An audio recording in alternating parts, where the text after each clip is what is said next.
কুরাইশের নেতা ছিলেন আবু জাহাল, আবু লাহাব, উতবা, শাইবা। কত দাপট ছিল তাদের। কিন্তু এই কোরআনের উপর ঈমান না আনার কারণে, সাহেবে কোরআন রসুল করিম সাল্লাল্লাহু আলাইহি ওয়াসাল্লামের উপর ঈমান না আনার কারণে মুনাজ্জিলুল কোরআন, কোরআন নাজিল করনে ওয়ালা জাত আল্লাহ পাক রব্বুল আলামিনের উপর ঈমান না আনার কারণে, এত দাপট থাকার পরেও, এত প্রভাবশালী হওয়ার পরেও তারা অপদস্থ হয়েছেন, একেবারে লাঞ্ছিত হয়েছেন, নিকৃষ্ট মানুষে পরিণত হয়েছেন। কোরআন বলেছে উলাইকা কাল আনআম বাল হুম আদল, এরা চতুষ্পদ জানোয়ার এবং জন্তু থেকে আরো নিকৃষ্ট হয়ে গেছে। পক্ষান্তরে হযরত বেলাল রাদিয়াল্লাহু তাআলা আনহু গোলামের ছেলে গোলাম, হযরত সুহাইব রুমি রাদিয়াল্লাহু তাআলা আনহু গোলামের ছেলে গোলাম, বাপ গোলাম, দাদা গোলাম, নিজে গোলাম, গোষ্ঠী গোলাম।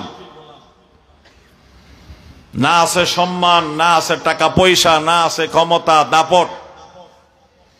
কিন্তু এই কোরআন, সাহেবে কোরআন এবং আল্লাহর সাথে সম্পর্ক করার কারণে, এইগুলোর উপর বিশ্বাস স্থাপন করার কারণে এত সম্মানের পাত্র হয়েছেন। ওমরের মতো কুরাইশের নেতা, এত বড় সাহাবী, রসুল যাকে জান্নাতি বলেছেন, রসুল যার ব্যাপারে বলেছেন আমার পরে নবী হলে ওমর হতো, সে ওমর বলেছেন বেলাল আমাদের নেতা, সৈয়দুনা বেলাল। ওমর বলেছেন বেলাল আমাদের নেতা। বেলালকে এই মর্যাদায় সমাসীন করেছেন এই পবিত্র কোরআন। জামাল হুসনে কোরআন नूरे जाहर मुसलमा है, कमर है चांद औरों का, हमारा चांद कुरान है। कमर है चांद औरों का, हमारा चांद कुरान है। ला इलाहा ला इलाहा इल्लल्लाह, ला इलाहा इल्लल्लाह, मुहम्मदुर রাসূলুল্লাহ।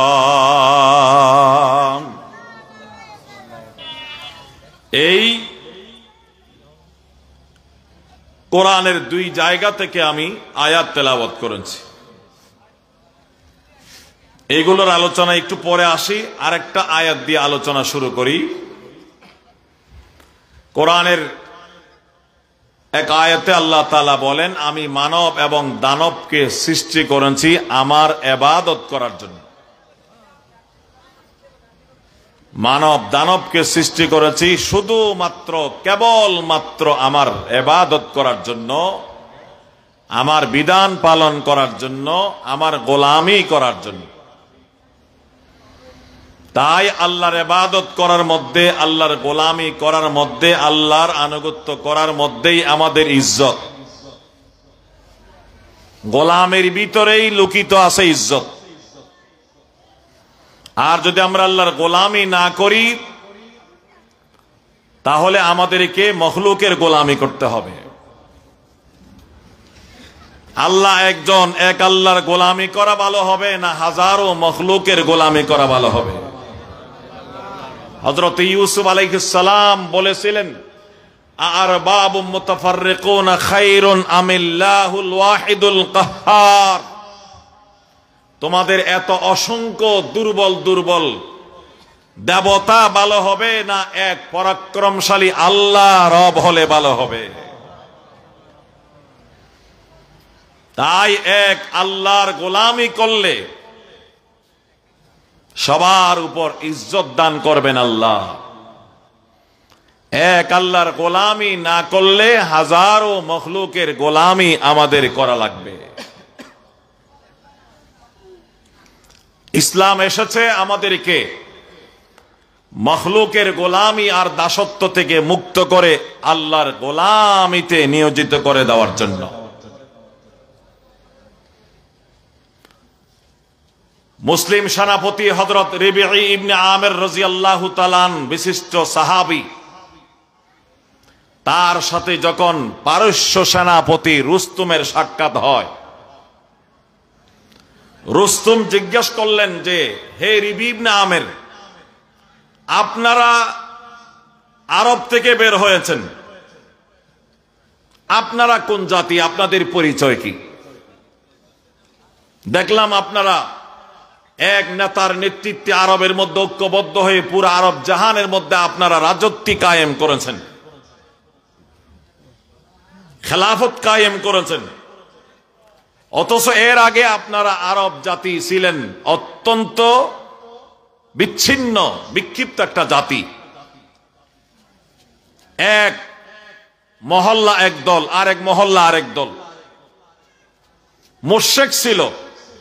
এই মহল্লার দেবতার পূজা ওই মহল্লার মানুষ করে না, যে তোমাদের দেবতা আলাদা আমাদের দেবতা আলাদা। কুল্লু কওমিন ইনদাহুম তাগুতুহুম, কুল্লু কওমিন ইনদাহুম তাগুতুহুম ইউমরিগুনা ইনদাহু ওয়াজহান আযাল, ইউমরিগুনা ইনদাহু ওয়াজহান আযাল। মিনহুম মান ইয়াবুদুল উজ্জা আমান, মিনহুম মান ইয়াবুদুল উজ্জা আমান, মিনহুম মান ইস্তাগীসু বিল হুবাল, মিনহুম মান ইস্তাগীসু বিল হুবাল। রুস্তম জিজ্ঞাসা করলেন, ও রিবিঈ ইবনে আমির, আপনার এইরকম একটা বিক্ষিপ্ত বিচ্ছিন্ন জাতি ছিলেন, কোন রাষ্ট্র ব্যবস্থা আপনাদের কাছে ছিল না, কোন সামাজিক কোন ঐক্য আপনাদের মধ্যে ছিল না, কিন্তু ইদানিং দেখলাম আপনারা এক নেতার নেতৃত্ব ঐক্যবদ্ধ হয়ে পুরা আরব জাহানের মধ্যে একটা দ্বীন এবং ধর্ম প্রতিষ্ঠা করেছেন। আপনারা একটা জাতিতে পরিণত হয়েছেন, একটা সাম্রাজ্য প্রতিষ্ঠা করেছেন। আপনাদের পরিচয় কি? আপনারা পৃথিবীতে কি চান, কি করতে চান? আপনাদের পরিচয়টা সংক্ষেপে বলেন, আপনাদের পরিচয়টা সংক্ষেপে বলেন। তখন হযরত রিবিঈ ইবনে আমির রাদিয়াল্লাহু তাআলা আনহু বলেছিলেন, শুনুন, قد بعثنا تعالى لنخرج العباد من عبادة العباد إلى عبادة رب العباد। হযরত রিবিঈ ইবনে আমির রাদিয়াল্লাহু তাআলা জবাব দিলেন, শোনো, আমরা আল্লাহ কর্তৃক নির্বাচিত একটা জাতি। قد بعثنا تعالى, আল্লাহ পাক রব্বুল আলামিন আমাদেরকে আবিষ্কার করেছেন, আল্লাহ তাআলা আমাদেরকে নির্বাচন করেছেন। আমরা আল্লাহ কর্তৃক নির্বাচিত একটা জাতি। আর আল্লাহ আমাদেরকে কেন আবিষ্কার করলেন, কেন নির্বাচন করলেন? শুনো, আখরাজানাল্লাহু তাআলা লিনুখরিজাল ইবাদা মিন ইবাদাতিল ইবাদি ইলা ইবাদাতি রাব্বিল ইবাদ। আল্লাহ তাআলা আমাদেরকে আবিষ্কার করেছেন মানুষকে মানুষের গোলামি থেকে মুক্ত করে, মখলুকের দাসত্ব থেকে মুক্ত করে এক আল্লাহর গোলামির মধ্যে নিয়োজিত করে দেওয়ার জন্য। কারণ আল্লাহ মানুষ সৃষ্টি করেছেন আল্লাহর গোলামি করার জন্য, আল্লাহর বিধান পালন করার জন্য, আল্লাহকে রব মানার জন্য, আল্লাহকে ইলা মানার জন্য, আল্লাহকে হাকেম মানার জন্য, আল্লাহকে বিধানদাতা মানার জন্য। সুতরাং মানুষ কেন গায়রুল্লাহকে বিধানদাতা মনে করবে? মানুষ কেন গায়রুল্লাহকে রব মনে করবে? মানুষ কেন গায়রুল্লাহকে ইলাহ মনে করবে? এইগুলো থেকে মানুষকে মুক্ত করে এক আল্লাহর ইবাদতের দিকে, এক আল্লাহকে রব মানার দিকে, এক আল্লাহকে ইলাহ মানার দিকে, এক আল্লাহকে হাকিম মানার দিকে আর ফিরাই আনার জন্য আমাদেরকে আল্লাহ পাক রব্বুল আলামিন আবিষ্কার করেছেন। সুবহানাল্লাহ। আখরাজানাল্লাহু তাআলা লিনুখরিজাল ইবাদা মিন ইবাদাতিল ইবাদ ইলা ইবাদাতি রাব্বিল ইবাদ। তাই ইসলাম চাই এমন একটা রাষ্ট্র কায়েম হোক, সারা পৃথিবী এমন একটা রাষ্ট্রে পরিণত হোক যেখানে আমার ঘর থেকে নিয়ে রাষ্ট্র পর্যন্ত, যেখানে মসজিদ থেকে নিয়ে সংসদ পর্যন্ত, যেখানে আমাদের ঘর থেকে বেডরুম থেকে নিয়ে সচিবালয় পর্যন্ত সব জায়গায় ইবাদত চলবে, গোলামি চলবে একমাত্র আল্লাহ। গোলামি কার? আল্লাহ, এক আল্লাহ। আর কারো গোলামি চলবে না, কারো দাসত্ব চলবে না, কারো আইন এবং বিধান চলবে না। বিধান চলবে একমাত্র আল্লাহর, আইন চলবে একমাত্র আল্লাহর, গোলামি করব আমরা একমাত্র আল্লাহর। এই বিধান নিয়ে, এই পয়গাম নিয়ে ইসলাম দুনিয়ার মধ্যে এসেছে। হযরত রবি ইবনে আমেরের ঐতিহাসিক ভাষণ থেকে সেটা প্রমাণিত হয়। জুজে ইবাদত নিস্তে মকসুদ আজ জাহাম মা খালাকাতুল জিন্না ওয়াল ইনসা বাগা মা খালাকাতুল জিন্না ওয়াল ইনসা বাগা। বন্দা আমদ আজ বরায়ে বন্দগি জিন্দগি বে বন্দগি শর্মিন্দগি জিন্দগি বে বন্দগি শর্মিন্দগি। আল্লাহর ইবাদত করার জন্য রাজি আছি তো আমরা ইনশাআল্লাহ? আল্লাহ আমাদেরকে জীবনের প্রতিটা বিভাগে, যে কোনো টাইমে, যে কোনো জায়গায় আল্লাহর ইবাদত এবং গোলামি করার তৌফিক দান করুন। আল্লাহ তাআলা আমাদেরকে সৃষ্টি করেছেন, কোরআন দিয়েছেন, রাসূল আমাদেরকে দিয়েছেন, ইসলাম আমাদেরকে দিয়েছেন যেন আমরা নীরবে নিরাপদে বসে বসে আল্লাহর ইবাদত করি। আল্লাহর ইবাদত, আল্লাহর গোলামি, আল্লাহর দাসত্ব, আল্লাহর বিধান পালন, আল্লাহ যা করতে বলেছেন তা করা, আল্লাহ যা না করতে বলেছেন তা না করা, দোনোটা ইবাদত। করণীয়গুলো করাও ইবাদত, বর্জনীয়গুলো বর্জন করাও ইবাদত।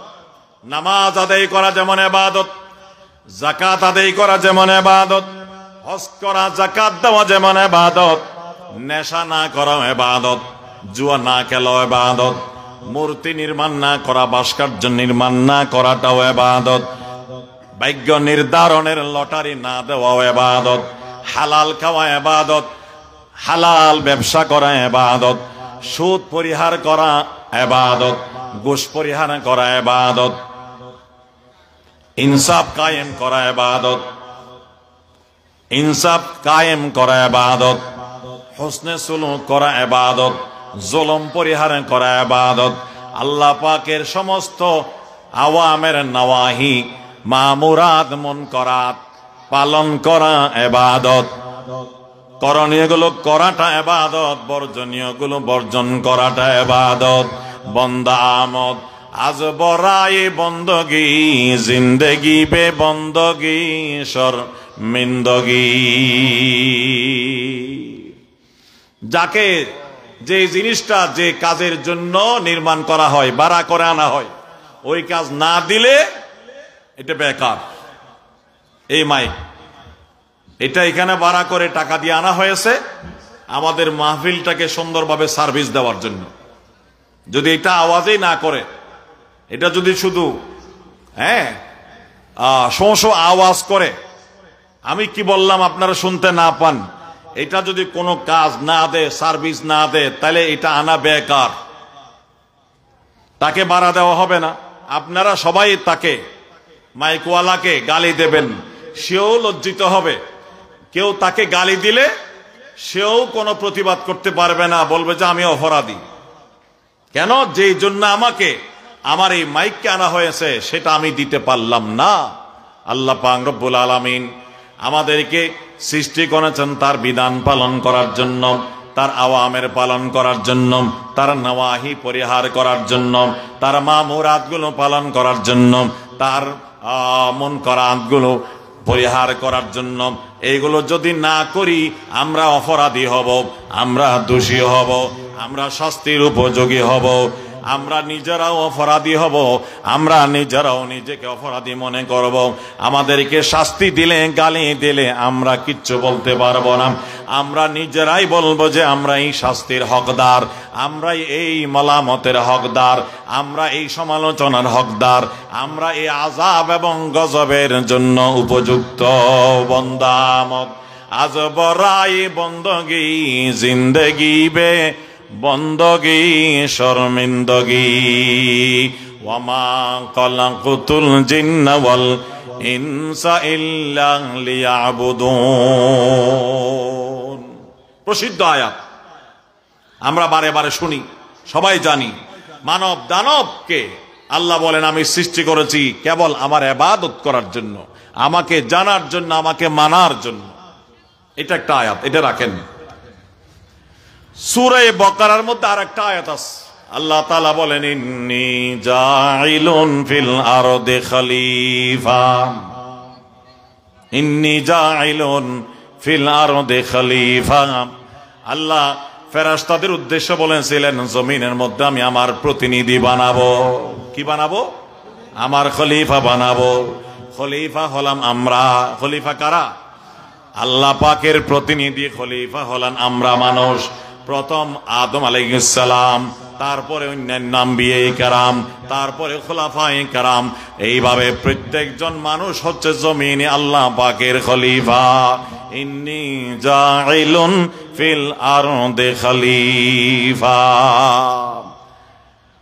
আম্বিয়া কেরামকে আল্লাহ পাক রব্বুল আলামিন প্রথমত আউয়ালান আম্বিয়া কেরামকে আল্লাহ পাক রব্বুল আলামিন আল্লাহর খলিফা এবং প্রতিনিধি হিসেবে জমিনে প্রেরণ করেছেন খেলাফত কায়েম করার জন্য, আল্লাহর প্রতিনিধিত্ব করার জন্য। কেন? আল্লাহ সব বান্দার সামনে এসে প্রকাশ্যে দৃশ্যমান অবস্থায় এই কথা বলা আল্লাহর শান নয়। এই বান্দারা তোমরা নামাজ পড়ো, তোমরা রোজা রাখো, তোমরা হজ করো, তোমরা যাকাত দাও, তোমরা ইনসাফ করো, তোমরা সত্য কথা বলো, আমানত রক্ষা করো, ওয়াদা রক্ষা করো। এইগুলো আল্লাহ সরাসরি আমাদের সামনে এসে বলা, এটা আল্লাহর শান নয়। কোরআনে আয়াতে এগুলো বলা আছে।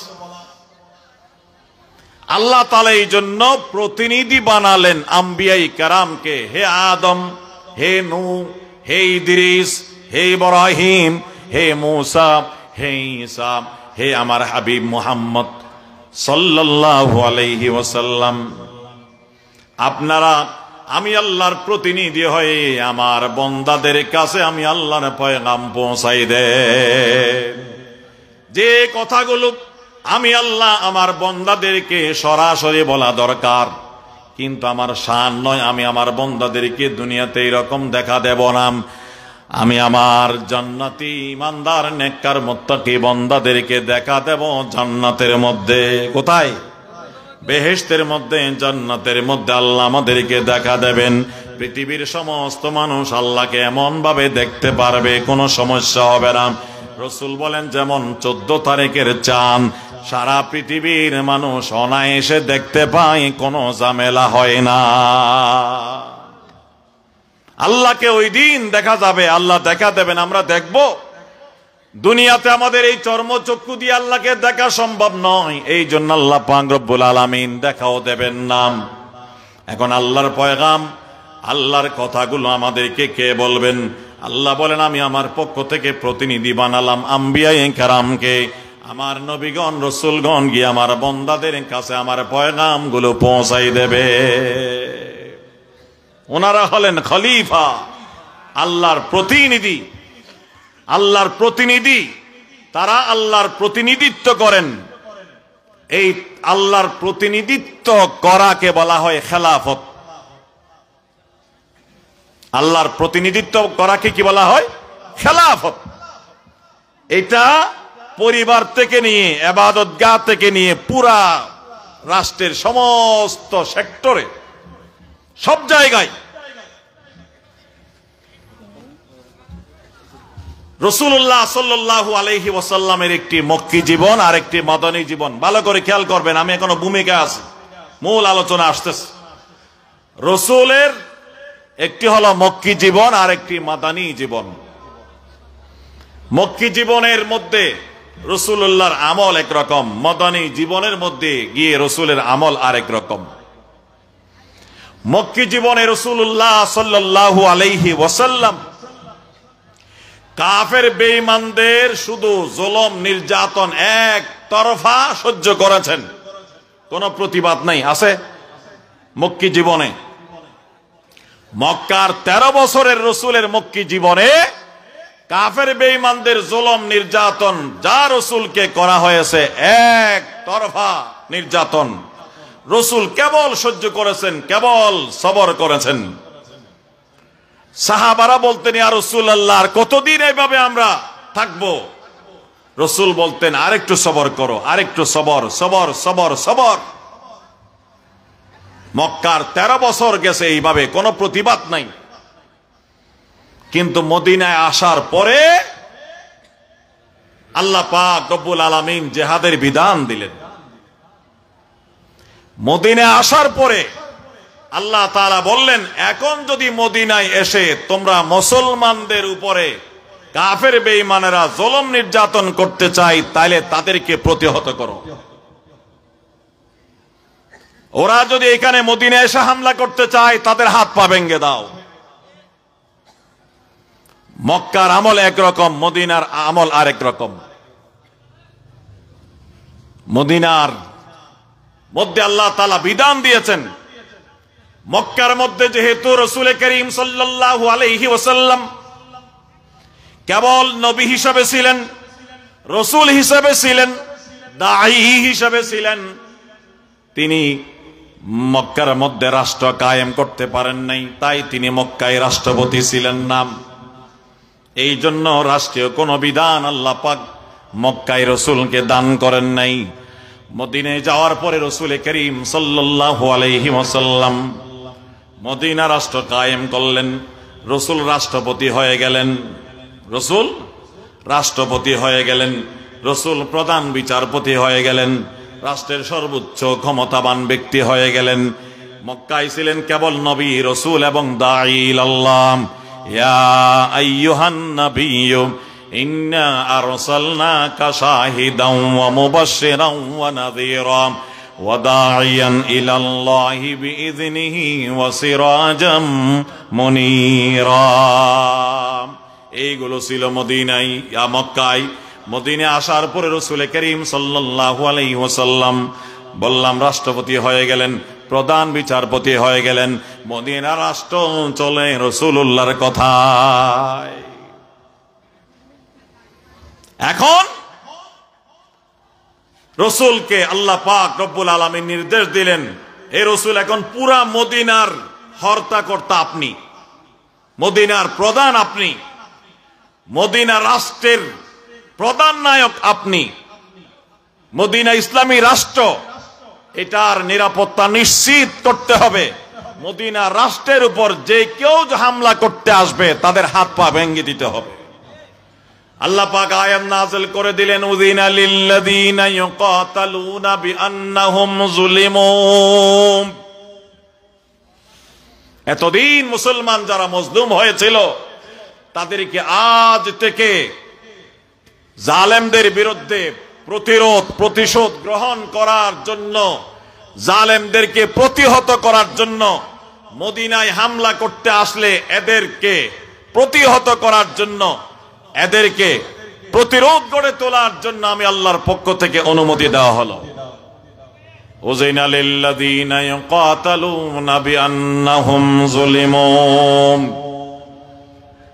এবং মদিনায় যেহেতু রাষ্ট্র কায়েম হয়ে গেল, রাসূল করিম সাল্লাল্লাহু আলাইহি ওয়াসাল্লাম পুরা রাষ্ট্রীয় পর্যায়ে এইবার কোরআনের বিধান জারি করলেন।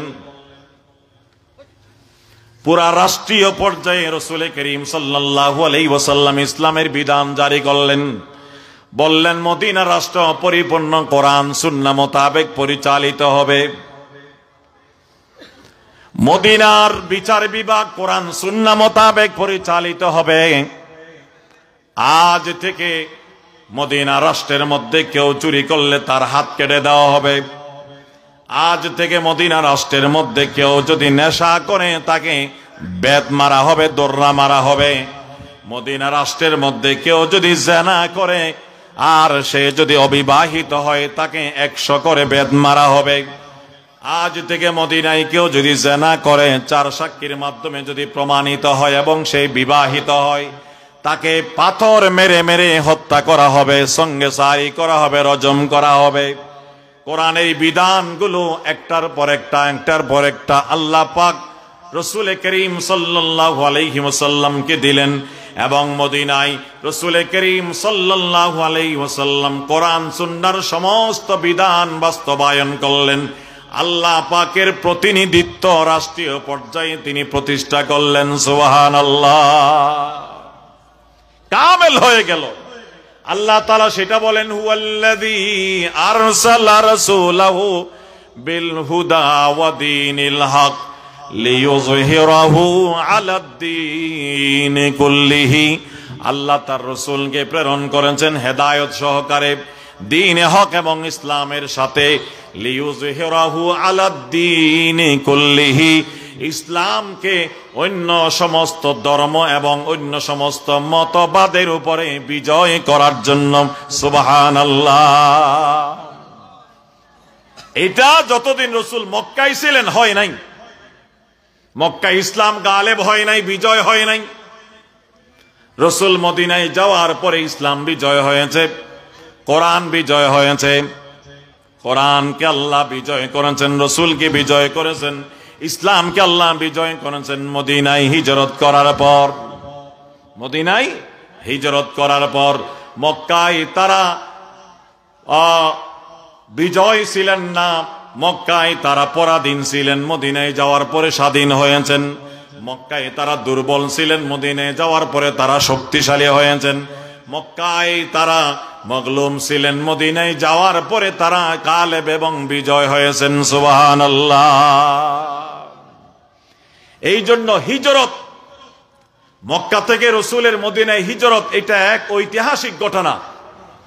তাই হযরত ওমরের জমানায় যখন ইসলামী তারিখ, ইসলামী হিসাব সূচনা করার পরামর্শ হয়, হযরত ওমরই বললেন, হযরত আলী প্রস্তাব দিয়েছিলেন যে আমাদের ইসলামী তারিখ, আমাদের ইসলামী বছরের সালের হিসাব হবে হিজরতের বছর থেকে।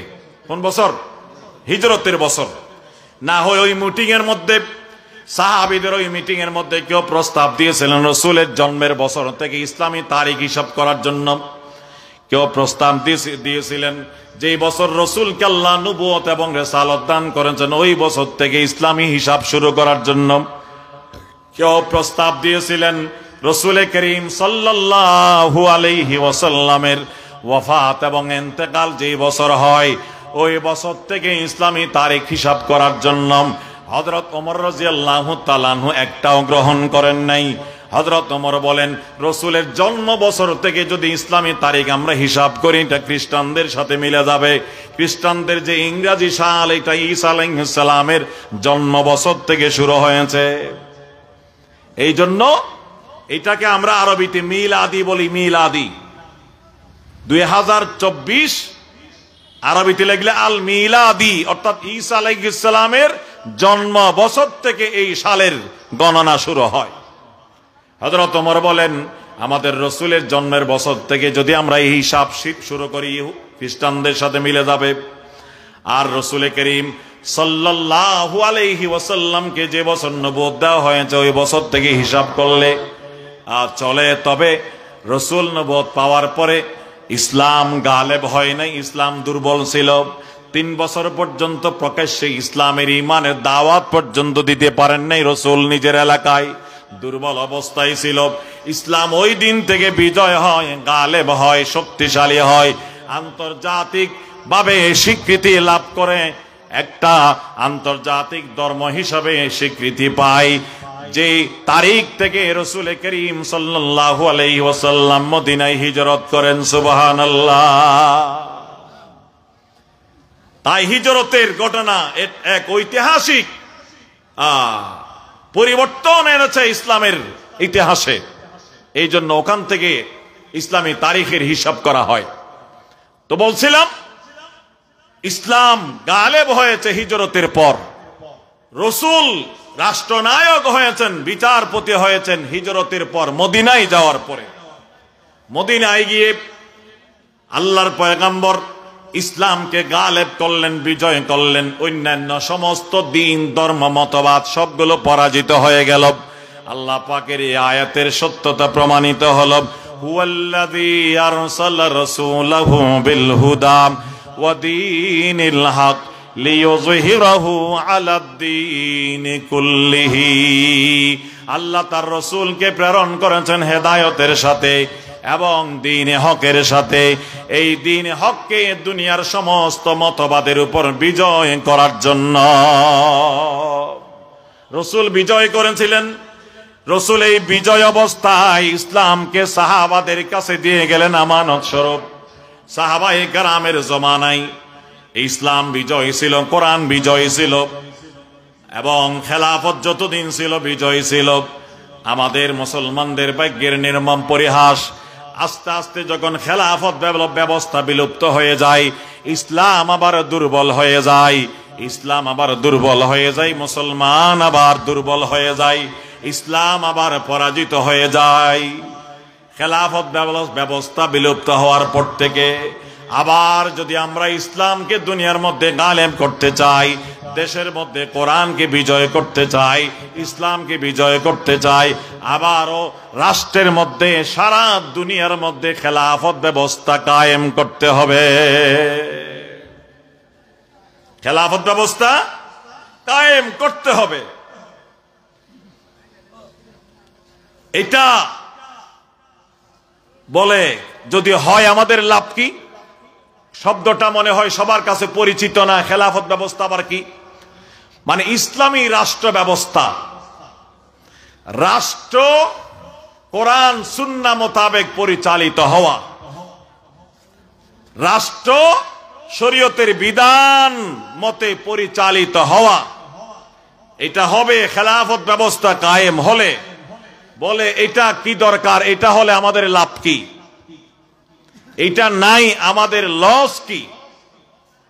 লস হলো এই যে আমি একটু আগে সামান্য মক্কি জীবন এবং মাদানী জীবন একটা চিত্র আপনাদের সামনে তুলে ধরলাম। মক্কি জীবনে ইসলাম যেহেতু রাষ্ট্রীয়ভাবে প্রতিষ্ঠিত ছিল না, রাসূল রাষ্ট্রপ্রধান ছিলেন না, ইসলাম বিজয় হয়নি, কোরআন বিজয় হয়নি। এই কারণে রাষ্ট্র ব্যবস্থা তখন প্রতিষ্ঠিত হয়নি, যার কারণে আল্লাহর ইবাদত শুধু ব্যক্তিগত জীবনে এবং পারিবারিক জীবনে সীমাবদ্ধ ছিল। সমাজ অমুসলিমদের হাতে ছিল, রাষ্ট্র অমুসলিমদের হাতে ছিল। সমাজ এবং রাষ্ট্র অন-ইসলামিক পদ্ধতিতে পরিচালিত হতো, মুশরিকদের সিস্টেম মতে পরিচালিত হতো। চুরি, ডাকাতি, রাহাজানি, খুন খারাপি, জেনা, দর্শন, ব্যভিচার, সুদ, ঘুষ ইত্যাদিতে পুরা রাষ্ট্র ভরপুর ছিল। পক্ষান্তরে মদিনায় ইসলামী রাষ্ট্র যখন কায়েম হয়, পুরা রাষ্ট্রের মধ্যে নিরাপত্তা কায়েম হয়ে গেল। মানুষের জানমাল নিরাপদ, মানুষের সম্পদ নিরাপদ, মহিলাদের ইজ্জত নিরাপদ। একজন মহিলা ইরানের হিরা নামক জায়গা থেকে মক্কা মদিনায় উমরা হজ করার জন্য রাতের বেলা, দিনের বেলা যুবতী সুন্দরী মহিলা অলংকারে সজ্জিত হয়ে সফর করবে, তার দিকে চোখ তুলে তাকাবে এমন কোন পুরুষের হিম্মত ছিল না। এরকম নিরাপদ হয়েছিল পরিবেশ। কি কারণে? ইসলাম কায়েম হওয়ার কারণে, কোরআন এবং ইসলাম বিজয় হওয়ার কারণে। কারণ রাষ্ট্রের মধ্যে কোরআনের বিধান মতে সবকিছু চলে। আল্লাহ পাক রব্বুল আলামিন বলেছেন, হে পুরুষেরা, তোমরা তোমাদের নজরকে হেফাজত করো, খবরদার বেগানা নারীর দিকে তোমরা চোখ তুলে তাকাবে না। ওয়া কুল্লিল মুমিনিনা ইয়াগুদ্দু মিন আবসারিহিম। আল্লাহ পাকের এই নির্দেশ, এখন আল্লাহর এই নির্দেশ বাস্তবায়ন হবে রাষ্ট্র যদি ইসলামী হয়। কোন বখাটে ছেলে, কোন দুষ্ট যুবক যদি বেগানা মহিলার দিকে, পর্দানসীন কোন বেগানা মহিলা রাস্তা দিয়ে হেঁটে যায়, কোন দুষ্ট ছেলে যদি তাকে ডিস্টার্ব করে, তার সাথে ইফটিজিং করে, তাহলে ইসলামী রাষ্ট্র তার বিরুদ্ধে যথাযথ ব্যবস্থা গ্রহণ করবে। আর যখন এই ব্যবস্থা গ্রহণ করবে এক জায়গায়, সারা দেশের মধ্যে কোন দুষ্ট যুবক, কোন পর্দানসীন নারী মা বোনের সাথে এরকম আচরণ করার, ইফটিজিং করার আর দুঃসাহস দেখাবে না, দুঃসাহস পাবে না। কুল্লিল মুমিনিনা ইয়াগুদ্দু মিন আবসারিহিম। এটা হবে যদি কি হয়,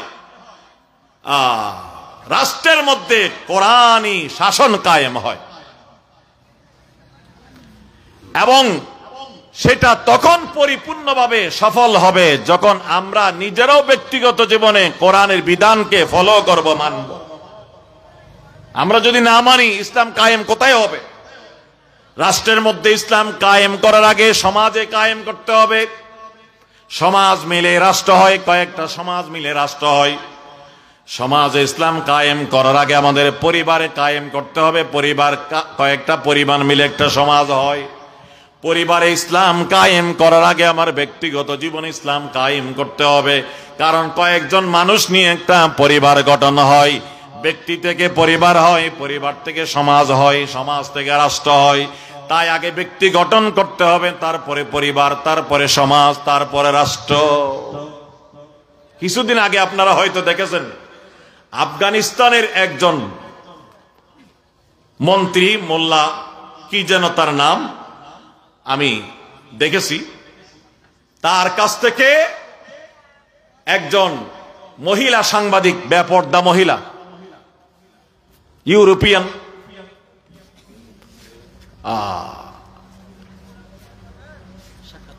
সাক্ষাৎকার নিয়েছিল, যে নামটা আমার মনে নাই, যে তার একজন খ্রিস্টান সাংবাদিক, অমুসলিম মহিলা, বেপর্দা মহিলা ওই মন্ত্রীর কাছ থেকে সাক্ষাৎকার নিতে যায়। প্রায় আধা ঘন্টা পর্যন্ত তার কাছ থেকে ইন্টারভিউ নিয়ে আসে। আধা ঘন্টা। ওই আফগানিস্তানের মন্ত্রী মৌলানা সাহেব আধা ঘন্টা তাকে ইন্টারভিউ দিয়েছেন, বিভিন্ন প্রশ্নের জবাব দিয়েছেন। কিন্তু তিনি এই আধা ঘন্টা পর্যন্ত নিচের দিকে তাকিয়েছেন, নিচের দিকে তাকিয়ে তাকিয়ে তার সমস্ত প্রশ্নের জবাব দিয়েছেন, একটা বারও ওই মহিলার দিকে তাকান নাই। ওই মহিলার সমস্ত প্রশ্নের জবাব শেষ হয়ে যাওয়ার পরে সে সর্বশেষ প্রশ্ন করল, হুজুর, আমি যুবতী সুন্দরী মহিলা আপনার সামনে বসে এইভাবে এতক্ষণ কথা বললাম, আপনি একটিবারও আমার দিকে তাকালেন না, বা আমাকে পর্দা করতে আপনি বললেন না কেন? তখন তিনি জবাব দিলেন, আমি আল্লাহর পক্ষ থেকে আদিষ্ট, আল্লাহ আমাকে নির্দেশ দিয়েছেন আমার নজরকে হেফাজত করার জন্য, আমার চক্ষুকে অবনত রাখার জন্য আল্লাহ কোরআনে আমাকে নির্দেশ দিয়েছেন, তাই আমি আল্লাহর কোরআনের উপর আমল করলাম। আর আপনি যেহেতু একজন বিধর্মী মহিলা, তাই আপনাকে পর্দার জন্য আমি চাপ দিতে পারি না। কারণ শরীয়তের বিধান, নামাজ পড়ো, রোজা রাখো, পর্দা করো, এইগুলো আসবে ঈমান আনার পরে না, ঈমান আনার আগে। হ্যাঁ, আগে কলমা পড়ে ঈমান আনতে হবে, তারপরে বলা হবে নামাজ পড়ো। যে এখনো ঈমানও আনে নাই, তাকে নামাজ পড়ার জন্য বলা হবে? শরীয়তের সমস্ত বিধান, আহকাম, আমালের হুকুম আসবে ঈমান আনার পর। পর্দার বিধানও সেরকম, ঈমান আনার পরে পর্দা করার কথা বলা হবে। বললেন, বোন আপনি যেহেতু এখনো ইমানদার হন নাই, আপনাকে আমি পর্দার কথা বলতে পারি না, তাই আমি আপনাকে পর্দা করার জন্য নির্দেশ করি নাই। কিন্তু আপনি যত যুবতী সুন্দরী হন না কেন, একবারও আপনার দিকে নজর দেওয়া আমার জন্য জায়েজ নাই। আমার আল্লাহ আমাকে বলেছেন আমি যেন আমার নজরকে হেফাজত করি। আল্লাহ রসুলকে নির্দেশ দিয়েছেন, ওয়া কুল্লিল মুমিনিনা ইয়াগুদ্দু মিন আবসারিহিম। হে রসুল, আপনি ইমানদার পুরুষদেরকে বলে দিন তারা যেন তাদের নজরকে হেফাজত করে, তারা যেন তাদের নজরকে অবনত রাখে, তারা যেন তাদের চক্ষু দিয়ে বেগানা নারীর দিকে না তাকায়। আর যদি ওই মহিলা ইমানদার হয় তখন তাকে পর্দার জন্য বাধ্য করা হবে। ইমানদার হলে পর্দার জন্য বাধ্য করা হবে, যে মুসলিম নারীদেরকে পর্দা করতে হবে। কেন বলে, আপনি কেন চাপ দেবেন? আমি চাপ দিচ্ছি না, আমি কোরআনের কথা বলতে বাধ্য, আল্লাহর কথা বলে দিচ্ছি।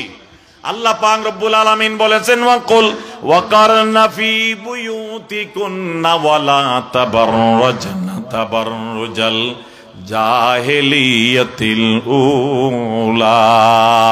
আল্লাহ বলেছেন, ইমানদার মহিলা যদি হও, ইমানদার মহিলাদেরকে ঘরে অবস্থান করতে হবে, পর্দায় থাকতে হবে, বেপর্দা হতে পারবে না, বেপর্দা চলতে পারবে না। যারা পরিবারের পুরুষ আছে, জিম্মাদার দায়িত্বশীল পুরুষ অভিভাবক যারা আছে, তাদেরকে আল্লাহর রাসূল নির্দেশ দিয়েছেন, তোমাদের আন্ডারে যারা মহিলা আছে তাদেরকে পর্দায় রাখবে, তাদেরকে পর্দায় রাখবে, স্বামী স্ত্রীকে পর্দায় রাখবে, বাবা নিজের কন্যাকে পর্দায় রাখবে। এইগুলো আল্লাহ এবং আল্লাহর রাসূলের নির্দেশ। রাসূল করিম সাল্লাল্লাহু আলাইহি ওয়াসাল্লাম মদিনা রাষ্ট্র যখন কায়েম করলেন, ইসলামী রাষ্ট্র যখন প্রতিষ্ঠিত হলো, চুরি বন্ধ হয়ে গেল। এখন আপনারা বলেন, চুরি হলে লাভ নাকি চুরি বন্ধ হলে লাভ? ইসলামী রাষ্ট্র হলে কি ফায়দা, ইসলামী রাষ্ট্র হলে কি লাভ, তার একেবারে জ্বলন্ত প্রমাণ, স্পষ্ট প্রমাণ। ইসলামী রাষ্ট্র যদি হয়, দেশের সম্পদ চুরি হবে না, দেশের সম্পদ বিদেশে রফতানি করা যাবে না, দেশের সম্পদ বিদেশে পাচার করা যাবে না, সম্পদ চুরি করা যাবে না, চুরি বন্ধ হয়ে যাবে, চুরি বন্ধ হয়ে যাবে, খেয়ানত বন্ধ হয়ে যাবে, রাষ্ট্র দিনে দিনে উন্নত হতে থাকবে। আশ্চর্য লাগে আমাদের, আশ্চর্য। আপনারা তো জানেন, এই 15-16 বছরে এই স্বৈর শাসকের আমলে এত পরিমাণ টাকা বিদেশে পাচার হওয়ার পরেও এই দেশটা এত সুন্দরভাবে এখনো কেমনে চলে? কাজও মোটামুটি যা হয়েছে হয়েছে, তারপরও দেশ চলতেছে। আর এই টাকাগুলো যদি বাইরে পাচার না হয়ে সবগুলো দেশের মধ্যে লাগাতো, এই দেশ তো সিঙ্গাপুরকে পরাজিত করতে পারত, এই দেশ আরব আমিরাতকে পরাজিত করতে পারত। এত টাকা বাইরে পাচার হওয়ার পরেও দেশের অবস্থা। আল্লাহ তাআলা বাংলাদেশের জমিনকে উর্বর করেছেন। বাংলাদেশের জমিনের নিচে, বাংলাদেশের সাগরের মধ্যে, জঙ্গলের মধ্যে আল্লাহ পাক রব্বুল আলামিন অফুরন্ত বরকত এবং রহমত, নেয়ামত এখানে লুকিয়ে রেখেছেন। আমরা যদি ইমানদার হই, আমরা যদি মুত্তাকি হই, আল্লাহ পাক আসমান ও জমিনের বরকতের আরো দরজা খুলে দেবেন। কোন অভাব থাকবে না, কোন দারিদ্রতা থাকবে না। আল্লাহ পাক বলেন, ওয়ালাউ আন্না আহলাল কুরা আমানু ওয়াত্তাকাউ লাফাতাহনা আলাইহিম বারাকাতিম মিনাস সামাই ওয়াল আরদ। যদি গ্রামের মানুষ, এলাকার মানুষ, কোন দেশের মানুষ ইমানদার হয়, খাঁটি ইমানদার এবং খাঁটি মুত্তাকি হয়, আমি আল্লাহ তাদের জন্য আসমান ও জমিনের বরকতের সমস্ত দরজা খুলে দেব। আমি আল্লাহ আসমান থেকে বরকত নাযিল করব, সময় মতে রহমতের বৃষ্টি নাযিল করব। জমিনের নিচে আমি আল্লাহ খনিজ সম্পদ দিয়ে ভরপুর করে দেব। তাদের জমিনের মধ্যে ফসল ভালো হবে, তাদের বাগানের মধ্যে ফসল ভালো হবে, সাগরের মধ্যে মাছ বেশি হবে, মাটির নিচে স্বর্ণ রূপা গ্যাস তেল ইত্যাদি দিয়ে আমি আল্লাহ তাদেরকে স্বনির্ভর বানাই দেব। আল্লাহ আমাদেরকে খাঁটি মুমিন এবং মুত্তাকি হওয়ার তৌফিক দান করুন। ইসলামী রাষ্ট্র হলে চুরি ডাকাতি বন্ধ হয়ে যাবে, কোনো চুরি চলবে না। এমন হবে না যে গরিব লোক চুরি করলে মনে হয় হাত কাটা হবে, মন্ত্রীর ছেলেরা চুরি করলে মনে হয় মাফ করে দেওয়া হবে। এটাও ইসলামী শাসন ব্যবস্থা না থাকার কারণে হয়। যদি ইসলামী শাসন ব্যবস্থা কায়েম হয়, গরিবের ছেলে, পথের ছেলে, এইরকম রাস্তার ছেলেরা চুরি করলে যেমন আপনার হাত কাটা হবে, মন্ত্রী এবং রাষ্ট্রপ্রধান রাষ্ট্রপতির ছেলেও যদি চুরি করে তার হাতও কেটে দেওয়া হবে। রাসূল করিম সাল্লাল্লাহু আলাইহি ওয়াসাল্লাম মদিনার রাষ্ট্রপতি। মদিনার একটা কবিলার নাম, একটা গোত্রের নাম, মহল্লার নাম ছিল কবিলায়ে মখজুমিয়া। ওই গোত্রের একজন মহিলা, তার নাম ছিল ফাতেমা। ওই মহিলা একটা চুরি করল। ওই বংশটা ছিল প্রভাবশালী এবং অত্যন্ত সম্মানিত, একটা খুব ইজ্জতওয়ালা বংশ পুরা মদিনার মধ্যে। কিন্তু ওই মহল্লার এই মেয়েটা শয়তানের দুকায় পরে একটা চুরির মতো কাজ করে ফেলল। রাসূল করিম সাল্লাল্লাহু আলাইহি ওয়াসাল্লামের আদালতের মধ্যে মামলা আসলো। রাসূল করিম সাল্লাল্লাহু আলাইহি ওয়াসাল্লাম কোরআনের আইন তেলাওয়াত করে, কোরআনের আয়াত তেলাওয়াত করে রায় ঘোষণা করলেন, এই মহিলার হাত কেটে দিতে হবে। আল্লাহ তাআলার আয়াত, আস-সারিকু ওয়াস-সারিকাতু ফাকতাউ আইদিয়াহুমা জাযাআম বিমা কাসাবা নাকালাম মিনাল্লাহ। রাসূল যখন রায় ঘোষণা করলেন হাত কেটে দেওয়ার, তখন কিছু মানুষ বসে বসে চিন্তা করতেছে, যে মহিলাটা চুরিতে ধরা পড়ল, রাসূল হাত কাটার রায় দিলেন। মহিলাটা বিশাল এক প্রভাবশালী বংশের মেয়ে, তার বাপ ভাই চাচা সবাই বড় বড় প্রভাবশালী মানুষ, টাকা পয়সাওয়ালা মানুষ। এই মহিলার যদি হাত কেটে দেওয়া হয় তাহলে তাদের একটা মান সম্মান নষ্ট হয়ে যাবে, পুরা গোষ্ঠীর কান কাটা যাবে। আমরা এটা যেহেতু প্রথম ঘটনা, সাহাবীদের জানা ছিল না আসলে এই ব্যাপারে এরকম আল্লাহর আইন এবং রাসূলের ফায়সালা যে চূড়ান্ত বাস্তবায়ন করতে হবে, এটার সাহাবাদের জানা ছিল না। প্রথমের ঘটনার জন্য তারা বসে ফিকির করলেন রাসূলুল্লাহকে সুপারিশ করা যায় কিনা, ওই মেয়েটার হাত না কেটে অন্য কোনো শাস্তি দিয়ে তাকে মাফ করে দেওয়া যায় কিনা। এখন কে রাসূলুল্লাহর দরবারে গিয়ে সুপারিশ করবে, আল্লাহর নবীর কাছে গিয়ে কে এই কথা বলবে? কেউ হিম্মত করে না। আবু বকর হিম্মত করে না, ওমর হিম্মত করে না, ওসমান আলী কেউ হিম্মত করে না। এইরকম আব্দুল্লাহ ইবনে মাসউদ, আব্দুল্লাহ ইবনে ওমর, আব্দুল্লাহ ইবনে আব্বাস, কোন বিখ্যাত বড় সাহাবী কেউ সাহস করে না। হযরতে উসামা রাদিয়াল্লাহু তাআলা আনহু, যিনি যায়েদ ইবনে হারেসার সন্তান ছিলেন, যায়েদ ইবনে হারেসা রাসূল করিম সাল্লাল্লাহু আলাইহি ওয়াসাল্লামের পালক পুত্র ছিলেন। তাই উসামা পালক পুত্রের সন্তান হওয়ার কারণে রাসূলের নাতি হয়, নাতি সম্পর্কে উসামা রাসূলকে দাদা ডাকতেন এবং রাসূল তাকে নাতি ডাকতেন। তাই তার লকব হলো হিব্বু রাসূলিল্লাহ, আল্লাহর রাসূলের অত্যন্ত স্নেহ বাজন সাহাবী হযরত উসামা। সবাই বললেন, উসামা তোমাকে রাসূল খুব ভালোবাসেন, তোমাকে রাসূল খুব বেশি স্নেহ করেন, তুমি গিয়ে আল্লাহর রাসূলকে সুপারিশটা করতে পারো কিনা দেখো। আমরা কারো পক্ষে সম্ভব হবে না আল্লাহর নবীর কাছে গিয়ে সুপারিশ করার। হযরত উসামা তিনিও কম বয়সী মানুষ, এত বেশি ফ্যাসফুস বুঝে নাই। সবাই যখন তাকে অনুরোধ করলেন, তিনি আল্লাহর নবীর কাছে গিয়ে বসলেন, পাশে গিয়ে বসলেন। কি যেন বলবেন বলতে চায়, আবার হিম্মত হয় না। রাসূল করিম সাল্লাল্লাহু আলাইহি ওয়াসাল্লাম বলেন, উসামা তুমি কিছু বলবা নাকি? তখন উসামা বললেন, হ্যাঁ ইয়া রাসূলুল্লাহ, একটি কথা বলবো যদি অনুমতি হয়। রাসূল বললেন, ঠিক আছে অনুমতি দিলাম, বলো কি বলার আছে তুমি। তখন উসামা বললেন, ইয়া রাসূলুল্লাহ, ওই যে মখজুম বংশের মেয়ে ফাতেমা, যার হাত কাটার আপনি রায় দিয়েছেন, ওই মেয়েটার বাপ ভাই পুরা গোষ্ঠী খুব সম্মানিত, খুব প্রভাবশালী, অভিজাত ফ্যামিলির মানুষ তারা। তাদের এই মেয়েটার যদি হাত কেটে দেওয়া হয়, এটা ইতিহাস হয়ে থাকবে, পুরা গোষ্ঠীর কান কাটা যাবে, নাক কাটা যাবে। এবং তাদের মানিজ্জত ধ্বংস হয়ে যাবে। আপনি দয়া করে তাকে হাত না কেটে অন্য হালকা কোনো শাস্তি দিয়ে তাকে মাফ করে দিবেন কিনা ইয়া রাসূলুল্লাহ, এই বিষয়টি আপনার কাছে বলার জন্য আসলাম। হযরত উসামা বলেন, আমি এত ভদ্রতার সাথে এত নরমভাবে অনুমতি নিয়ে রাসূলুল্লাহকে এই কথা বললাম। এতক্ষণ রাসূলুল্লাহর চেহারা ছিল গোলাপ ফুলের মতো সুন্দর। আমার এই কথা শোনার পরে আল্লাহর রাসূলের চেহারা রক্তের মতো লাল হয়ে গেল। সুবহানাল্লাহ। রাসূল এত রাগান্বিত হলেন, চেহারা রক্তিম বর্ণের হয়ে গেল, লাল, একেবারে রক্ত যেন চেহারার মধ্যে বেশি উঠেছে এবং লাল হয়ে গেল রাগের কারণে। এবং আমাকে ধমক দিয়ে বলেন, ইয়া উসামা আতাশফাউ ফি হাদ্দিম মিন হুদুদিল্লাহ। ও উসামা, তুমি কি বললা?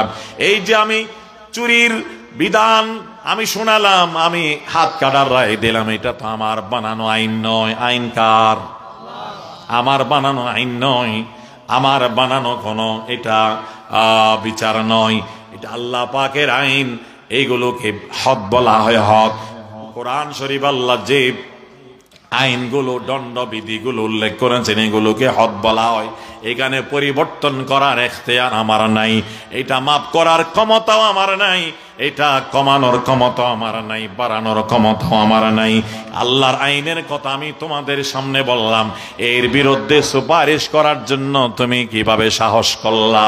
ইয়া উসামা আতাশফাউ ফি হাদ্দিম মিন হুদুদিল্লাহ। কেমনে সুপারিশ করার তুমি সাহস পাইলা? কেমনে সাহস পাইলা? তুমি কেমনে সাহস পাইলা? রাসূল করিম সাল্লাল্লাহু আলাইহি ওয়াসাল্লাম তাকে বকা দিলেন এবং আল্লাহ রাসূল দাঁড়িয়ে সাহাবাদের সামনে বক্তব্য দেওয়া শুরু করলেন। আমার সাহাবারা শোনো শোনো শোনো, আমি যে ফাতেমাই মখজুমিয়ার হাত কাটার রায় দিলাম, এটা আমার রায় নয়, আমার আইন নয়, আল্লাহর আইন আমি শোনাইলাম। আমি আল্লাহর খলিফা, আমার কাজ হলো আল্লাহর আইন আল্লাহর জমিনের মধ্যে বাস্তবায়ন করা, আল্লাহর আইন আল্লাহর জমিনের মধ্যে কায়েম করা, এটা আমার দায়িত্ব।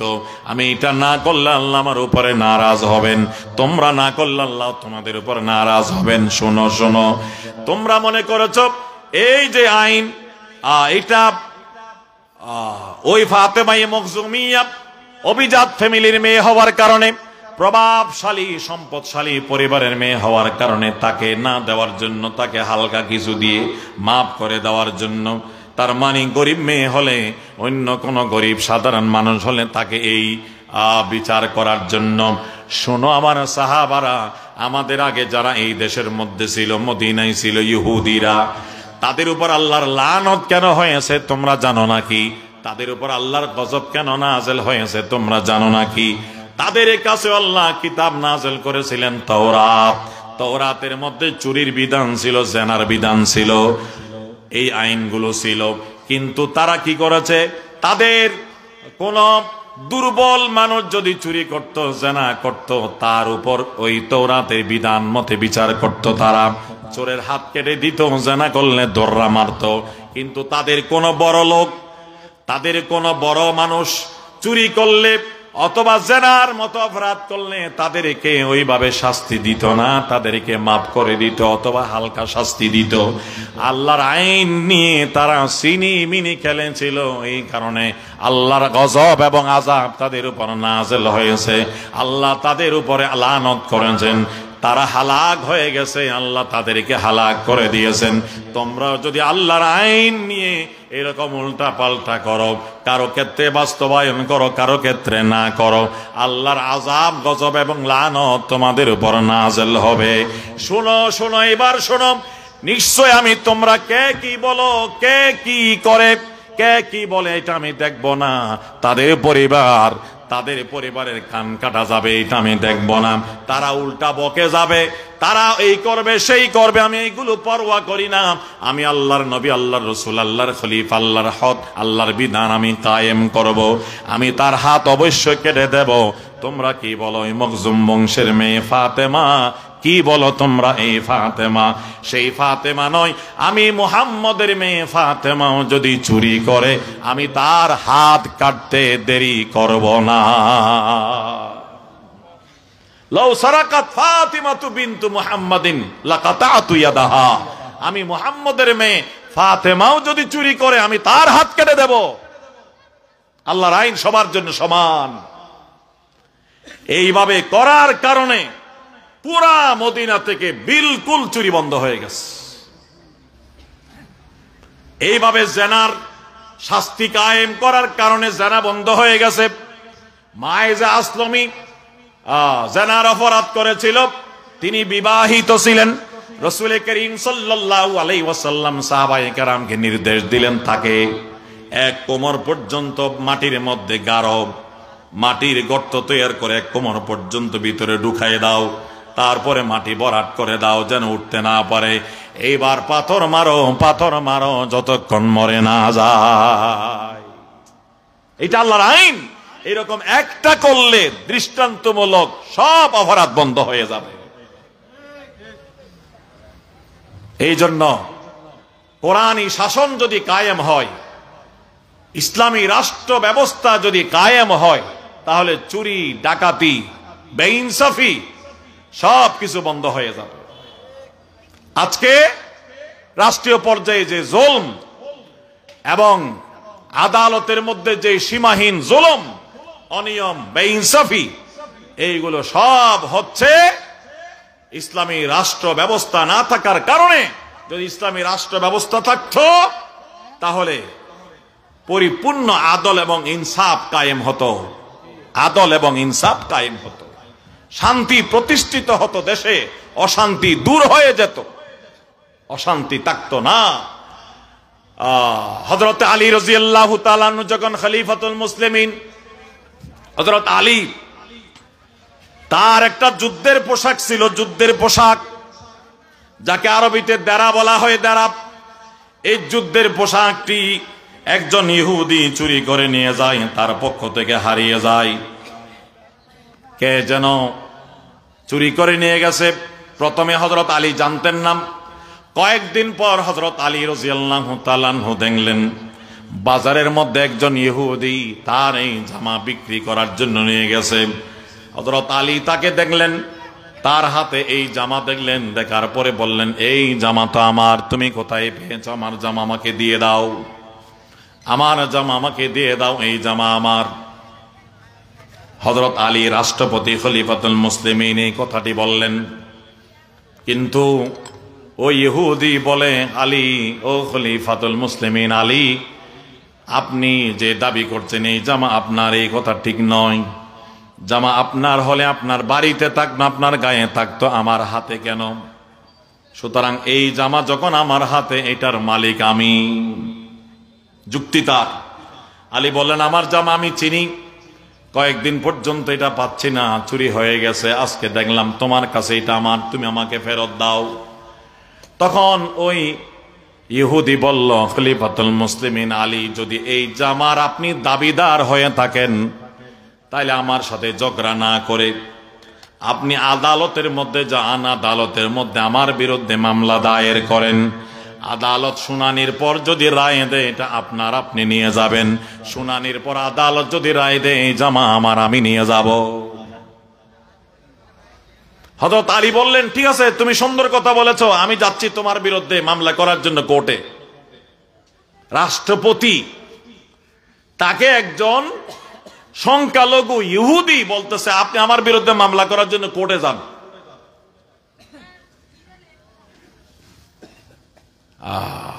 হযরত আলী রাদিয়াল্লাহু তাআলা আনহু কোর্টে গেলেন, মামলা দায়ের করলেন। প্রধান বিচারপতি ছিলেন কাজী শুরাইহ। কাজী শুরাইহের আদালতে গিয়ে মামলা দায়ের করলেন, জনাব কাজীউল কুযাত, চিফ জাস্টিস, আমার একটি দ্বারা যুদ্ধের পোশাক হারিয়ে গেছে কয়েকদিন আগে, আজকে অমুক ইহুদির কাছে দেখলাম বাজারে নিয়ে গেছে বিক্রি করার জন্য। আমি দাবি করলাম, সে দিতে রাজি হয় নাই, আমাকে সে পরামর্শ দিয়েছে কোর্টের মধ্যে আপনার আদালতে মামলা দায়ের করার জন্য। আমি মামলা দায়ের করলাম, ওই জামা আমার, আমি ওই জামা ফেরত চাই। বিচারপতি বলেন, আজই আপনি তো আমাদের সবার মুরব্বী, আপনি খলিফা, আপনি রাষ্ট্রপতি, ঠিক আছে, আপনি মামলা দায়ের করলেন, আমি কালকে ওনাকে ডাকাবো, কালকে এই টাইমে আপনিও আসবেন, সেও আসবে। কিন্তু আলী আপনি খলিফা, আপনি দাবি করলে জামা আপনাকে দিয়ে দিতে পারবো না। আপনি এই যে জামার মালিক, তার জন্য 2 জন সাক্ষী লাগবে। কথাগুলো কি সহজ মনে হয়? ইহুদি রাষ্ট্রপতিকে বলতেছে আমার বিরুদ্ধে মামলা করেন। আপনি হলে তো 2 গালে 2 থাপ্পড় দিতেন, তুই আবার আমাকে মামলা শিখাস, বেটা চুরি করে জামা নিয়ে আসছস, আমাকে আবার কোর্ট দেখাস। আবার ওইদিকে কোর্টে যাওয়ার পরে বিচারপতি বলতেছেন আপনি দাবি করলে আপনাকে জামা দিয়ে দেব না, আমি সাক্ষী আনতে হবে। অথচ এই বিচারপতির চাকরি কার হাতে? রাষ্ট্রপতি আলীর হাতে। চাইলে এখন তুমি বহিষ্কার এটা বলতে পারেন, কিন্তু ইসলাম বিচার বিভাগকে এত স্বাধীনতা দিয়েছে যে আপনি আপনার কোরআন সুন্নাহর বিধান মতে বিচার করবেন। এখানে আমি রাষ্ট্রপতিও মানতে বাধ্য। ঠিক আছে, আমি সাক্ষী নিয়ে আসব। পরের দিন হযরত আলী রাদিয়াল্লাহু তাআলা 2 জন সাক্ষী নিয়ে কোর্টের মধ্যে হাজির।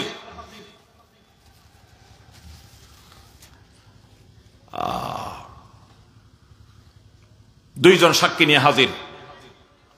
ইহুদিও আসছে জামা নিয়ে। শুনানি হলো। হযরত আলীকে বললেন আপনার দাবি পেশ করুন। আলী বললেন এই জামা আমার। বিচারপতি বলেন সাক্ষী পেশ করেন। হযরত আলী বললেন এই 2 জন সাক্ষী হাসান হোসাইন, আমার ছেলে 2 জন সাক্ষী, হাসান হোসাইন সাক্ষী।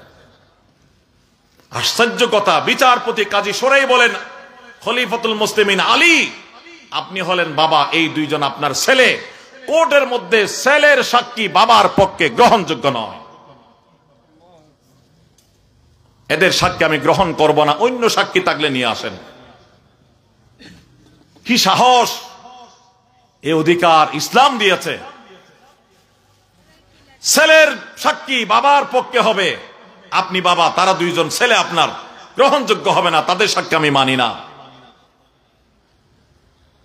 শুনতে কেমন লাগে?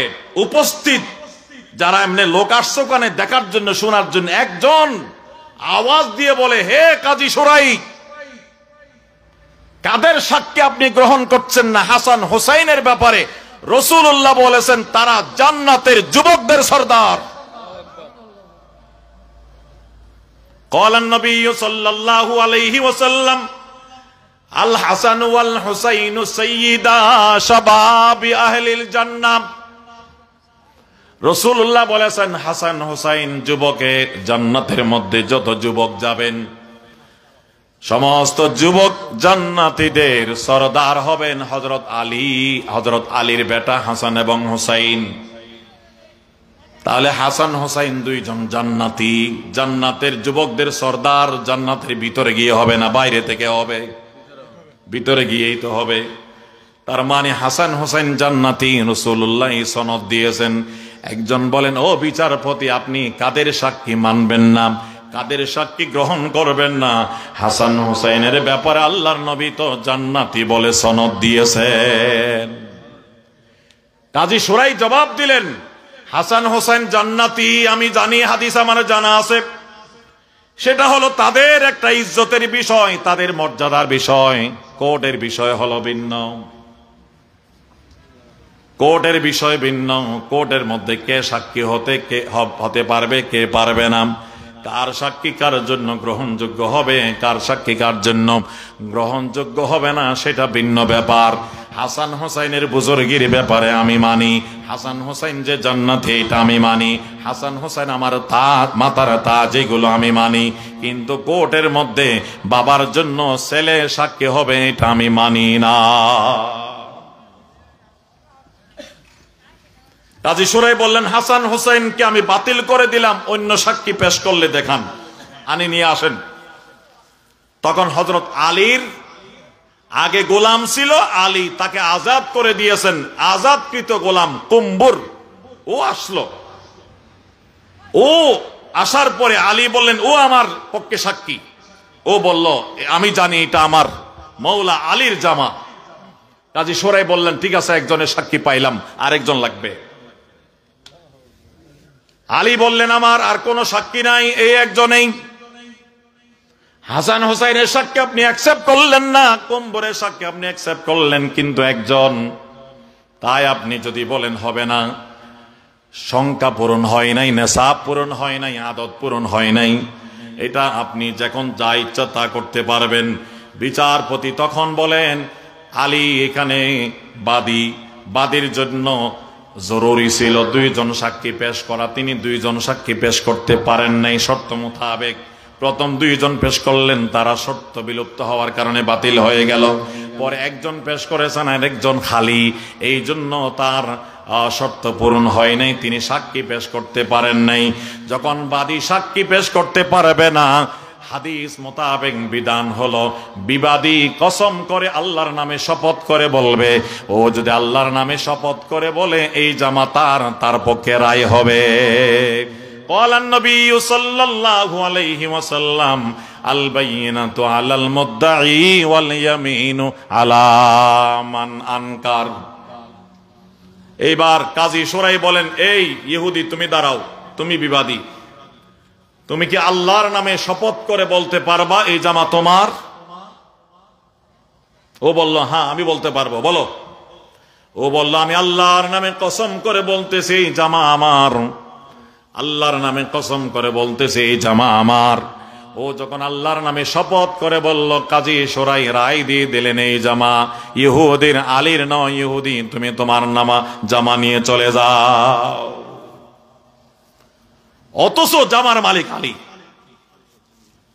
কিন্তু সিস্টেমে না মিলানোর কারণে, কায়দা মতে না হওয়ার কারণে আদালতের মধ্যে আলী হেরে গেলেন। আশ্চর্য হলো, হেরে যাওয়াটা বড় কথা নয়, মেনে নিলেন কেমনে? ও ইহুদি বলেন, আমি দেখলাম বিচারপতি যখন রায় ঘোষণা করলেন, আমি একবার বিচারপতির চেহারার দিকে তাকাই, একবার আলীর চেহারার দিকে তাকাই, আমার বিশ্বাস হচ্ছিল না।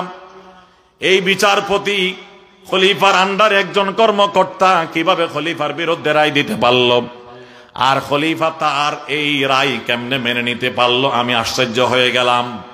আমি তখন মনে মনে বলতেছিলাম, এটা যদি আমরা ইহুদিদের আদালত হতো, কখনো মুসলমানদের পক্ষে রায় হতো না।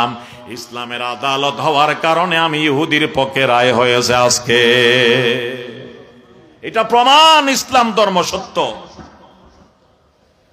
একটু পরেই কোর্টের আঙ্গিনা এখনো পার হয় নাই, ও ইহুদি এসে হযরত আলীর পায়ের উপর পরে যার যার কান্না শুরু করলো। হযরত আলী বলেন, কি হয়েছে, তুমি কান্দো কেন? বলে, হুজুর আমি আপনাকে কষ্ট দিয়েছি, বেয়াদবি করেছি, আমাকে মাফ করুন। আলী বললেন, কি বেয়াদবি করেছো তুমি, কি কষ্ট দিয়েছো আমাকে? বলে, এই যে জামা নিয়ে এত কিছু আপনাকে করলাম, কষ্ট দিলাম, এইগুলো বেয়াদবি, চরম বেয়াদবি। আসলে এই জামা তো আমার নয়, আপনার, আমি চুরি করে নিয়েছিলাম ওই দিন। আপনি দাবি করেছেন এটা যথার্থ, আপনার দাবি ঠিক, কিন্তু এই যে কোর্টের মধ্যে যা কিছু দেখলাম, আমি তো পাগল হয়ে গেলাম, আমি তো নিজেকে হারিয়ে ফেললাম। ইসলামের আদালত, বিচার ব্যবস্থা, ইসলামের শৃঙ্খলা, ইসলামের সিস্টেম এত কেমনে সুন্দর, এত কেমন সুন্দর, কিভাবে বিচারপতি আপনার বিরুদ্ধে রায় দিতে পারলেন, আপনিও কেমনে মেনে নিতে পারলেন? অথচ এই জামা আপনার, আপনি জানেন আমি কিন্তু দাবি করেছি মিথ্যা, আল্লাহর নামে কসম করেছি মিথ্যা, তাই আমি আপনাকে কষ্ট দিলাম, মেহেরবানি করে আমাকে মাফ করুন, আমাকে মাফ করুন। তারপরে আলীকে বললেন, হে আলী, হযরত আলী তাকে বললেন, যদি এই জামা আমার তুমি স্বীকার করো, চুরি করেছো তুমি স্বীকার করো, তাহলে তুমি এত দেন দরবার কেন করলাম, আমাকে কোর্টে কেন আনলাম, কোর্টের মধ্যে তুমি মিথ্যা কসম কেন করলাম? তখন সে বলল, অনেক দিন থেকে আমার একটা স্বপ্ন ছিল, ইসলামী আদালতকে পরীক্ষা করাম, ইসলাম কেমন এটা জানার জন্য, ইসলামের কোর্ট ব্যবস্থা, বিচার ব্যবস্থা কেমন এটা জানার জন্য আমার একটা বড় স্বপ্ন ছিল। আজকে এই স্বপ্ন আমার পূরণ হয়েছে, আমার সামনে পরিষ্কার হয়ে গেছে। এই বিচার ব্যবস্থার দ্বারা প্রমাণিত হলো ইসলাম হক ধর্ম, আপনি ইসলামের সত্য খলিফা, আপনার বিচারপতি সত্য বিচারপতি, এটা ইসলাম ধর্ম সত্য হওয়ার বড় দলিল এবং প্রমাণ। আমি এখন এই মুসলমান হচ্ছি, আপনি আমাকে কলমা পড়ে মুসলমান বানাইলেন, লা ইলাহা ইল্লাল্লাহু মুহাম্মাদুর রাসূলুল্লাহ। ইসলামী ব্যবস্থাপনা, বিচার বিভাগের মধ্যে ইসলাম, রাষ্ট্রের মধ্যে ইসলাম এবং প্রতিটা বিভাগের মধ্যে ইসলাম এবং কোরআন সুন্নাহ যদি থাকে, এইভাবেই দলে দলে মানুষ এইগুলো দেখে ইসলামের পতাকা তলে আসবে। রসুল যেদিন মক্কা বিজয় করেছিলেন, রসুলে পাক সাল্লাল্লাহু আলাইহি ওয়াসাল্লামের হাতে দলে দলে মানুষ কলেমা পড়ে মুসলমান হয়। ইযা জাআ নাসরুল্লাহি ওয়াল ফাত ওয়া রাআইতান নাসা ইয়াদখুলুনা ফি দীনিল্লাহি আফওয়াজা ফাসাব্বিহ বিহামদি রাব্বিকা ওয়াস্তাগফিরহু ইন্নাহু কানা তাওয়াবা। ওয়া আখিরু দাওয়ানা আনিল হামদুলিল্লাহি রাব্বিল আলামিন ওয়া সাল্লাল্লাহু তাআলা আলা খাইরি খালকিহি মুহাম্মদ ওয়া আলিহি ওয়া আসহাবিহি আজমাইন। দুরূদ শরীফ পড়ে আল্লাহুম্মা সাল্লি আলা মুহাম্মদ ওয়া আলা আলি মুহাম্মদ ওয়া বারিক ওয়া সাল্লিম। আল্লাহুম্মা সাল্লি আলা মুহাম্মদ ওয়া আলা আলি মুহাম্মদ ওয়া বারিক ওয়া সাল্লিম। আল্লাহুম্মা সাল্লি আলা মুহাম্মদ ওয়া আলা আলি মুহাম্মদ ওয়া বারিক ওয়া সাল্লিম। আল্লাহুম্মা সাল্লি আলা মুহাম্মদ ওয়া আলা আলি মুহাম্মদ ওয়া বারিক وسلم. الحمد لله رب العالمين والصلاة والسلام على أشرف الأنبياء والمرسلين وعلى آله وصحبه أجمعين. ربنا ظلمنا أنفسنا وإن لم تغفر لنا وترحمنا لنكونن من الخاسرين. ربنا آتنا في الدنيا حسنة وفي الآخرة حسنة وقنا عذاب النار. يا حي يا قيوم برحمتك نستغيث. রব্বুল আলামিন আমাদের জীবনের तमाम গুনাহগুলো মাফ করে দাও। আমাদের মা বাবা সাথে যা বিশ্ব মুসলিম নর নারী সকলের গুনাহ মাফ করে দাও। এই মাহফিলকে কবুল এবং মঞ্জুর করে নাও। এই মাহফিলকে আমাদের হেদায়েতের ওসিলা এবং জরিয়া বানাই দাও। আল্লাহ, এই মাহফিলের জন্য এলাকার মানুষ, প্রবাসী ভাইয়েরা, আয় আল্লাহ, ছোট বড় মুরব্বীরা, যুবক ভাইয়েরা যারা যেভাবে সহযোগিতা করেছেন, আল্লাহ এই মাহফিলের জন্য শ্রম দিয়েছেন, রব্বুল আলামিন সকলের এই সহযোগিতা এবং শ্রমকে তুমি কবুল করে নাও। এইগুলোর উসিলায় তাদের জন্য হেদায়েতের ফয়সালা করে দাও, নাজাতের ফয়সালা করে দাও, তাদের জানে মালে বরকত দাও, ব্যবসা বাণিজ্যের মধ্যে বরকত দাও। প্রবাসী ভাইয়েরা, আয় আল্লাহ, যে যেখানে আছে তাদেরকে শান্তিতে রাখো মওলা, সুস্থ রেখে তাদেরকে আল্লাহ পর্যাপ্ত পরিমাণ হালাল রিজিকের ব্যবস্থা করে দাও আল্লাহ। আয় আল্লাহ, আমাদের সকলের আল্লাহ সমস্ত মুবাহাজাত গুলো পূরণ করে দাও আল্লাহ। আমাদের মধ্যে যারা অসুস্থ তাদেরকে শেফায়ে কামেল ও আজল নসিব করো আল্লাহ। আয় আল্লাহ, আমাদের সমস্ত মুশকিলাত আসান করে দাও, পেরেশানি দূর করে দাও। আয় আল্লাহ, এই দেশকে ইসলামের জন্য, কোরআনের জন্য কবুল করে নাও। আয় আল্লাহ, এই দেশকে ইসলামের জন্য, কোরআনের জন্য কবুল করে দাও। আয় আল্লাহ, আগামীতে এই দেশের মধ্যে আয় আল্লাহ ইসলামী শাসন ব্যবস্থা কায়েম করে দাও, কোরআনী শাসন ব্যবস্থা কায়েম করে দাও। আয় আল্লাহ, সমস্ত মুসলমানকে এক এবং নেক হওয়ার তৌফিক দান করো মওলা। আয় আল্লাহ, সমস্ত ইসলামপন্থীদেরকে ঐক্যবদ্ধ হয়ে ইসলামী মহাজোট গঠন করে আয় আল্লাহ কোরআনকে এই দেশের মধ্যে বিজয় করার তৌফিক দান করো মওলা। আয় আল্লাহ, আমাদের সবাইকে আয় আল্লাহ তোমার মর্জি মতে চলার তৌফিক দান করো মওলা। আয় আল্লাহ, তোমার হাবিবের সুন্নত শরীয়ত মতে চলার তৌফিক দান করো মওলা। আমাদের পক্ষ থেকে লক্ষ লক্ষ কোটি কোটি দরুদ ও সালামের হাদিয়া সোনার মদিনায় নবীজির রওজা পাকের মধ্যে পৌঁছাই দাও আল্লাহ। আয় আল্লাহ, আয় আল্লাহ, আয় আল্লাহ, এই মাহফিলকে তুমি কবুল আর মঞ্জুর করো মাওলা। এই মাহফিলের উসিলায় আতরাফের উপর রহমতের আল্লাহ রহমত নাযিল করো আল্লাহ, শান্তি নাযিল করো আল্লাহ। আয় আল্লাহ, আয় আল্লাহ, এই যে ইসলামী তাওহীদি কাফেলার সমস্ত দায়িত্বশীল এবং সদস্যদেরকে তুমি কবুল করে নাও আল্লাহ। আয় আল্লাহ, যত হিতাকাঙ্ক্ষী শুভাকাঙ্ক্ষী সবাইকে কবুল করো মাওলা। যত মানুষ এখানে হাজির হয়েছেন সবাইকে কবুল করো মাওলা। আমাদের সবাইকে হায়াতে তয়্যিবা গুনাহমুক্ত জীবন দান করো মাওলা।